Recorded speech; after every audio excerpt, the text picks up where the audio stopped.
हो पा रहे हो, बस लोभ के वशीभूत होकर नवीन नवीन पाप कर्म का उपार्जन कर रहे हैं। अपनी अंतरंग आत्मा की शुचिता तो करनी पड़ेगी। कैसे करो? छोटे छोटे पहले नियमों को अंगीकार करो, क्योंकि एक साथ नियम नहीं पाल सकते। क्यों? क्योंकि अनादि के संस्कार हैं। कैसे संस्कार हैं? अनादि के संस्कार हैं। तो उन्हें अपने आप से पृथक करने के लिए धीमे धीमे पुरुषार्थ करना पड़ेगा। तब कहीं जाकर कुछ नियम और संयम को अपने जीवन में स्थान आ पाएगा। लेकिन कब आएगा? तब श्रद्धा के साथ भरकर आओगे। अहंकार के साथ भरकर आए तो कुछ नहीं मिलने वाला, क्योंकि बिना भाव के की गई सारी क्रियाएं शून्य के समान होती हैं। चाहे रत्नों की राशि चढ़ा देना, कुछ होने वाला नहीं है।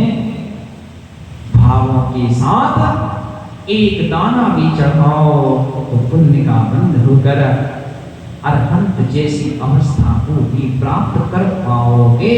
नाना जन्मों में किया गया पुण्य, जब उस पुण्य का घट भरेगा तब उसका फल मिलेगा। अभी पुण्य का फल नहीं मिल पा रहा है। क्या करें? छोटे काल तक व्यवस्था कर ली। क्यों कर ली? क्योंकि जिनवाणी की नहीं मानी। जिनवाणी की मानते तो पंचम काल का मुख ना देखना पड़ता। अगर पंचम काल में भी नहीं मानी तो था कि थे जाओ, कटे जाओ। अपने ऊपर अनुकंपा कर लेना। जब तक सिकी रोटी मिल रही है तब तक सम्यक दृष्टि लिहाज पंचम काल के अंत तक होंगे। जब तक सूर्य और चंद्र दिखाई दे रहे हैं, सिकी रोटी मिल रही है, तब तक अंत तक होंगे। कभी भ्रम में नहीं आ जाना कि नहीं होते, नहीं, अंत तक होंगे। जिस दिन अग्नि का लोप हो जाए, सूर्य चंद्र का लोप हो जाए, उस दिन मान लेना कि अब नहीं होते, क्योंकि घूटा काल चालू हो गया है। छट्टा होगी तो उस छट्टा से कोई ऐसी व्यवस्था बना लेना उससे पहले कि मैं सुरक्षित हो जाऊं। कैसे सुरक्षित हो जाऊं? बीज रात फल भोग वे जो किसान जगमाई, तो चपरी नपसुख करे धर्म विसारे नाई। एक किसान बीज को रात कर भोगता है।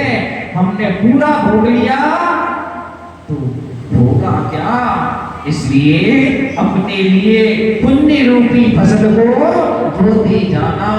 जब तक ऐसे नहीं करोगे तब तक मिलने वाला 40 दिन का बच्चा आज मंदिर आया था, तो मैंने उसकी माँ से कहा कि इसके हाथ से आज दान करवाओ।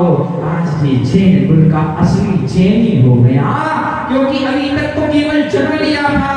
आज मैंने इसके संस्कार कर दिए कि तुम जैन कुल में आए हो, बहुत कुछ झेले हैं, लेकिन अब व्यवस्था ऐसी करना कि आगे हंसी ना हो।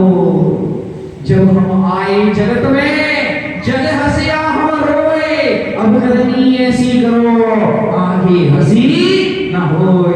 जब मैं जन्म लिया, माँ मित्र, जब मेरा जन्म हुआ था तो मैं रो रहा था, और दादी चांदी के सिक्के से कांसे की थाली बजा रही थी। मैं दादी बन गई, मैं दादा बन गया, ढोल नगाड़े बज गए, लड्डू बन रहे थे, और मैं वहां रो रहा था। तो इसलिए कहा कि मैं रोया जग हंसो। तो इसलिए अब तक तो बहुत जग हंसाई हो गई, अब ऐसी करनी करो कि आगे हंसी ना होए। तो हंसी कब नहीं होगी? जब चरम शरीर मिलेगा, चरम शरीरी। तो बस उस चरम शरीर की व्यवस्था करने के लिए पहले सम्यक दर्शन को प्राप्त करने का पुरुषार्थ करेंगे। और सम्यक दर्शन को कैसे प्राप्त करेंगे? मिथ्यात्व को छोड़कर सच्चे देव शास्त्र पर अकाट श्रद्धा करेगा उनकी भक्ति कर कर अपने अपने ऊपर अनुकंपा कर सम्यक दर्शन को प्राप्त करने का पुरुषार्थ करेंगे। जिन जीवों को सम्यक दर्शन प्राप्त हो गया तो संसार कितना रह जाएगा, अर्ध पुनर्कल्पनावर्तक संसार रह जाएगा। तो उसमें खुशी मना लेना कि अब संसार छोटा है।